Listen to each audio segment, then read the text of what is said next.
সুখবর সুখবর সুখবর, বিগত 25 বছর পর আবারও শীতকালে আমাদের মাহে রমজান।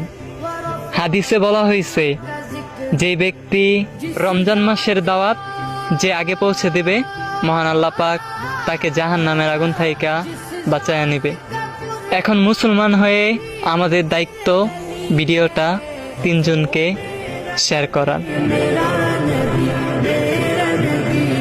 সুখবর সুখবর সুখবর, বিগত 25 বছর পর আবারও শীতকালে আমাদের মাহে রমজান। হাদিসে বলা হয়েছে, যে ব্যক্তি রমজান মাসের দাওয়াত যে আগে পৌঁছে দেবে, মহান আল্লাহ পাক তাকে জাহান্নামের আগুন থাইকা বাঁচায়া নিবে। এখন মুসলমান হয়ে আমাদের দায়িত্ব ভিডিওটা 3 জনকে শেয়ার করার।